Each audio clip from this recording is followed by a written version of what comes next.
begin.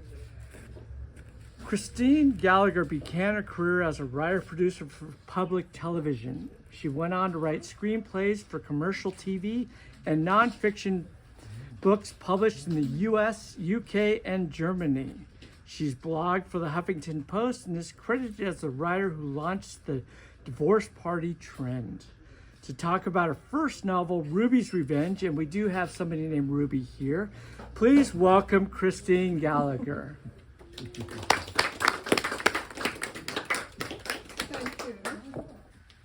Thank you, Michael.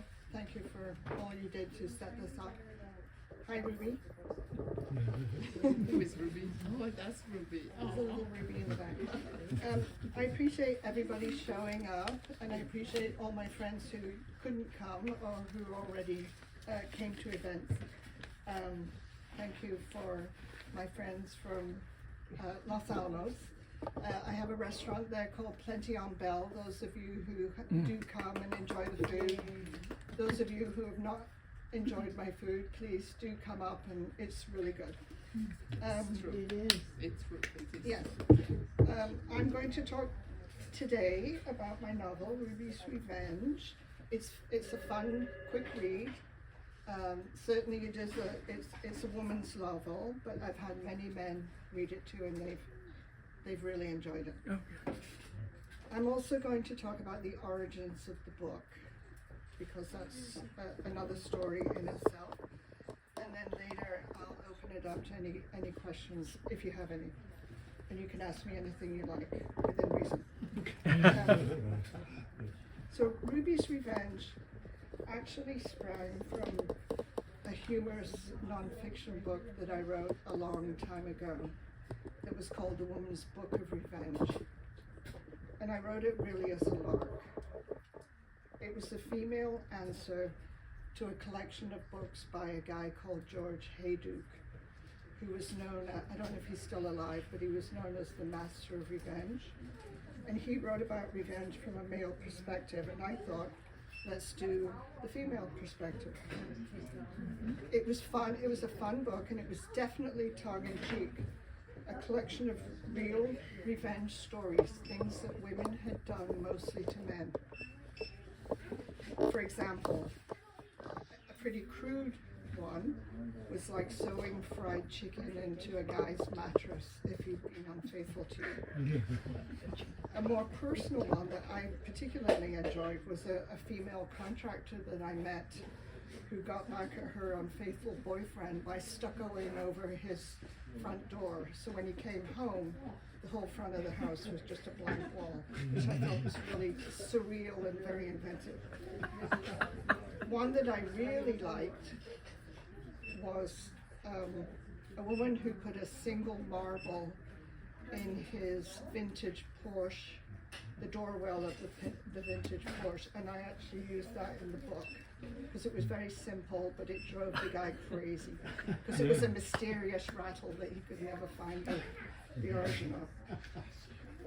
Anyway, to my surprise, and certainly the publisher, the book took off like a rocket, and this is many, many years ago, and you know, probably Michael before you even were in the book market. At the time, an offbeat wire service got hold of it, and suddenly it spread worldwide.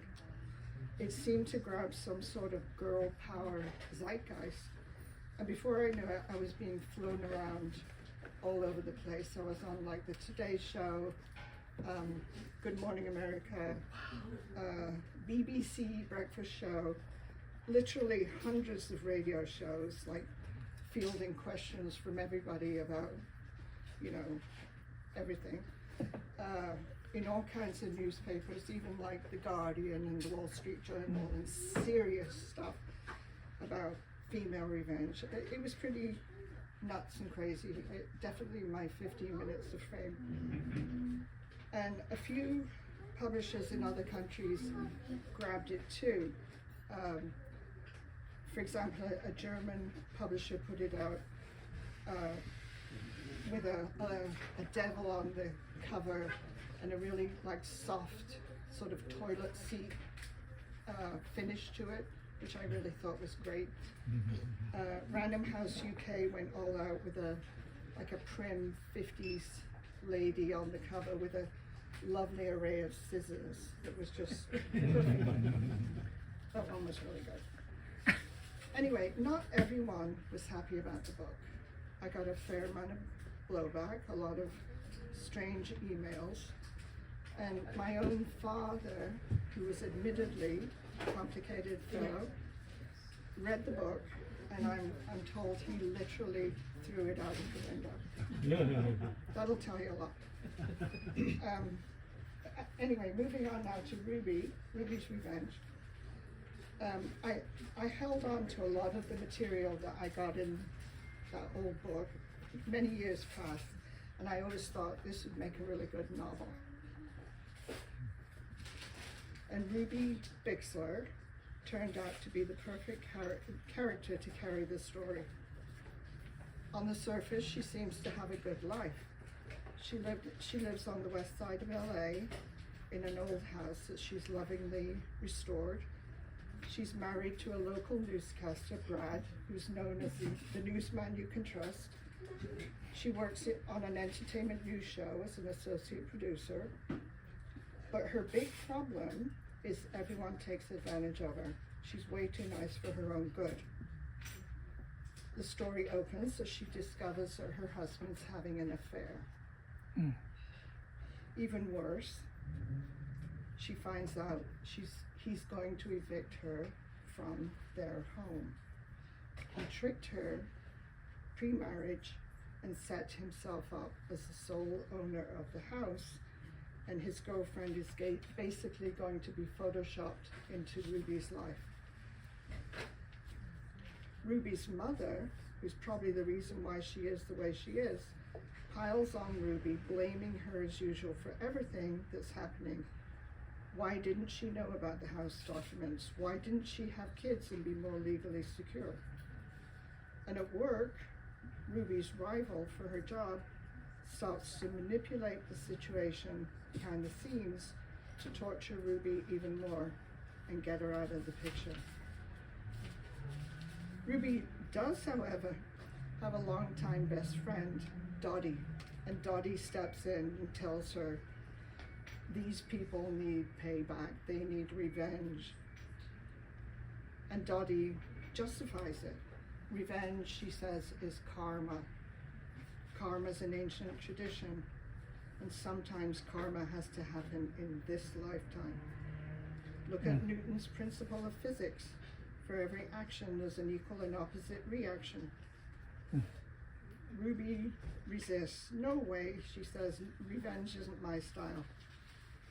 But on the night, or last night in the house, her husband calls her with a ridiculous request, asking her to leave these wonderful garden tools for his girlfriend, and it pushes her too far and she snaps big time. She finally experiences full-blown anger for the first time in her life, and it's like a new emotion for her. And before moving out and after a few glasses of wine, she decides she's going to prank the lovebirds by sabotaging the house in a kind of fun way that I won't reveal here. At the time, she thinks it's a small act that they'll find out in a few days, but it ends up setting off a whole sequence of events that changes everything, changes her family, changes people at work, and most of all, changes her. Ruby discovers a new way of being, and that enables her to blossom into a fully formed woman. The book is fun. It's a fast page turning read. I think Mary Vaughan will attest to that. Truthfully, I still laugh at some parts, which is odd since I wrote it.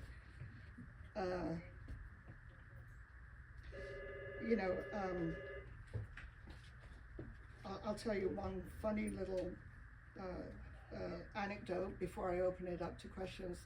I went on a date not long ago with a man, a lawyer who on the phone decided that we were just perfect for each other. We talked for 2 hours.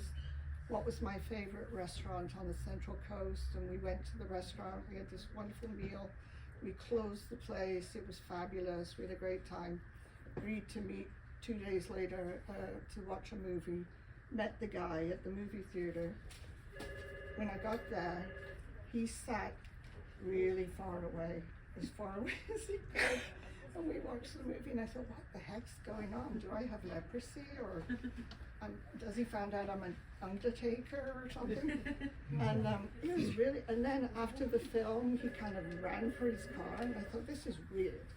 So being English and liking more direct communication, I called him the next day and I said, what happened? You met someone, it's fine.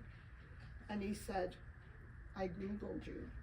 And he found this book, and he found the woman's book of revenge, and he decided there was something really wrong with me.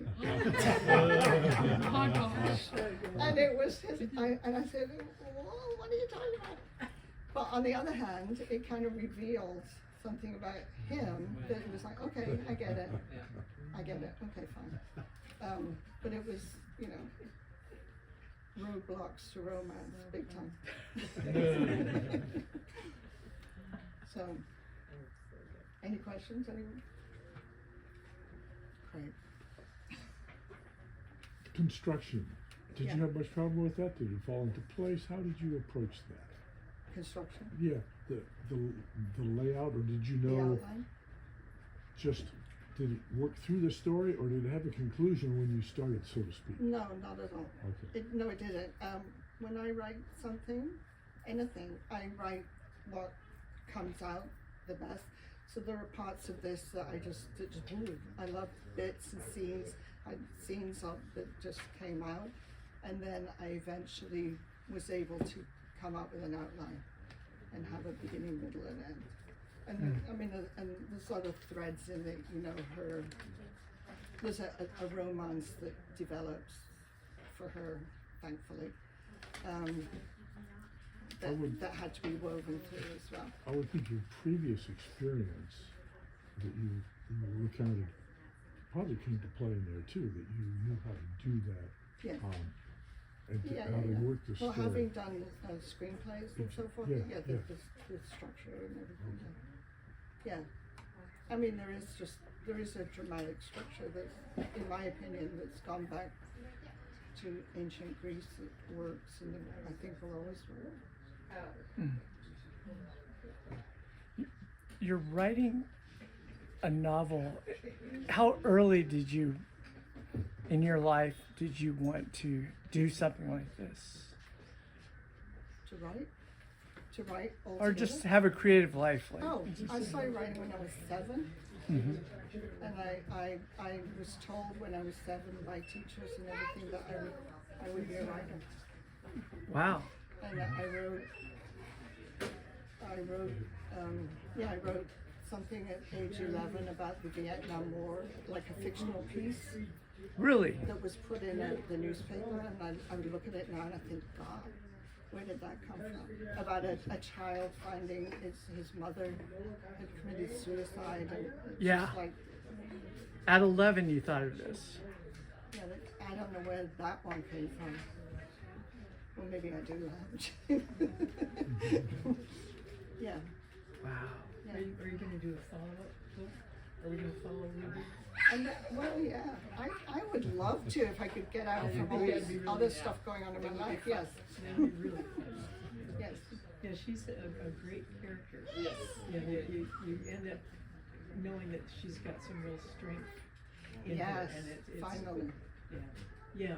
And that she finally, like all of us, she came to terms with her family background and her problems with her parents, and stood up to them, and it enabled her to become whole. Yeah. Even within a light, fun novel like this, there was that thread. Because you were so busy with the restaurant and everything, how were you able to carve out the time in your schedule to write? getting up early, not having a social life. Saturday night, just sitting at home alone. Yes. Yeah. Wow. Yeah. You know, living in a small town, we have a lot of free time, don't we? Single women. Yes. You need more chickens and turkeys and ducks like I do. Exactly. Keep you busy. Exactly. Yeah. Yeah. Yeah. Do we have any other questions? I like to say I read a book like 2 months ago. I think it's a book that helps with all what's going on. So if I'm not allowed to mention anything, but it helps to just have a good time. You know, but it's a fun book. It's just Very right? It is a fun read. Yeah, for sure. and I just think it's Even like for you a almost guy. feel guilty to read something like that right now, but at the same time it's very good for you, I think. I mean, you want to know what next, right? I mean, therapy, definitely. Yeah. As a reader, what stuck with you about this book? Well, I Just the fun. I mean, English is still my second language. Yeah. And I don't know. I heard that she's a good writer. I mean, I enjoy reading it. I cannot say because that would be unfair for me to say. But I just the idea of the revanches are quite amazing. I just never couldn't believe it. But those are. I think the whole thing with women and revenge is it's an interesting topic because when even in movies, male revenge is like, oh great, you know, Clint Eastwood and all that. But when female revenge like Thelma and Louise, everybody's like, ooh, you know, it's much more taboo. Yes, exactly. I have a question about Yeah. the cover. Yes. Did you design it? Who did? This lady is it's actually it's a woman who lives in England, and this was a photograph. Originally, it was a photograph by a London photographer, and we bought the image, and then it was obviously manipulated and changed. I thought she was great. Yeah. I mean, this is a woman. Mischievous. Exactly, mischievous.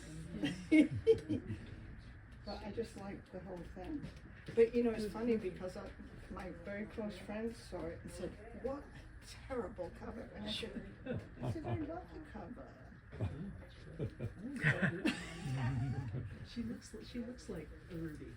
Yeah. It's a nice. It's when she finally said, "Ooh," she's gleeful. Finally, like Yeah. you know, she's like, "Ooh, I can do this," you know. So yeah, no.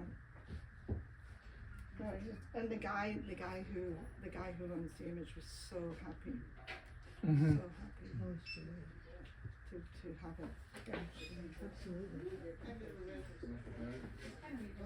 Do we have And any? also, it's kind of like Medusa with the hair. Yes, But we enhanced it. Now, I'd just like to say, as a guy, I can't relate to her ex-husband at all, but I really enjoyed what happens to him. I mean, Oh, in the end. in the end, but all the way along too. His new girlfriend, seemed to be having more trauma than he did, but she was reflecting it onto him. So, in the typical male, you know, what the hell's going on type of attitude, we don't really feel some of these things, but his girlfriend was sort of, you know, letting him know in a sense that something's wrong, but he didn't really catch on. And then finally, when he does catch on, it's way too late, and it's kind of devastating. It's like he suddenly wakes up. So personally, from the male perspective, I enjoyed it very much. Oh, you read it? Of course I Oh my did. God, that's so exciting. I read it Thank you, first. Nigel. Connie read it first, Good. and then she said it's worth reading. Oh, good. So I read it, and I did enjoy it. Thank you, Nigel. So I know a lot of the men in Los Alamos read it, because all the women read it, and then a lot of the men read it. I was so happy the men read it. It was hilarious. And they enjoyed it. A lot of the smart So now they're lawyer all men on read it. notice. I was surprised the lawyer men read it. What was the feedback from the men who read it? They for you? enjoyed it. Yeah. They said it was fun. Yeah. You know, it's kind of, yeah, it's fun.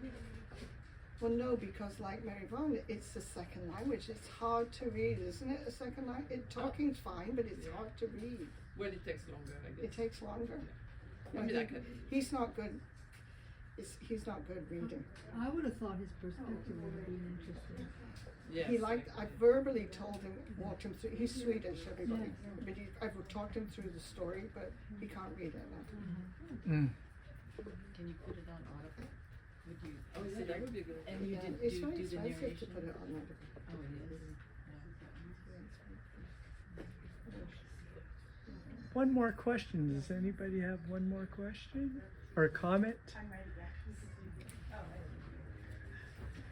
I have a last little, my favorite little Please. snippet in here Please. with her love interest, and maybe this is what I really like. Don't give anything away. No, I'm not. With the person, there is a character that comes that really gets her from the beginning. As soon as he meets her, he gets her and loves her instantly. But it just doesn't. She can't believe this man likes her. But when they do spend time together, he loves the fact she makes bread, and he loves her awkwardness and her being a misfit and everything. And he says to her, I always think of a relationship being like a pie. I love this. I stole this actually from a man who told it to me, and I've always remembered it. I always think of a relationship being like a pie. And she says, a pie? And he says, yeah, you meet someone and they have some of the pieces of the pie. 3 slices, 4, sometimes 5. And she says, wait, are we talking a 6 slice or an 8 slice pie? And he says 6, otherwise the pieces are too small. The trick is not to get stuck on a partial pie, thinking you can overlook the pieces that are missing. And she says, have you ever had the full 6 pieces? And he says, no. Have you? She says, no. And he smiles. Okay. And it's like, there's just a little glimmer of a connection. Thank you so much, Christine Gallagher and Ruby's Revenge. Thank you so much. Thank you.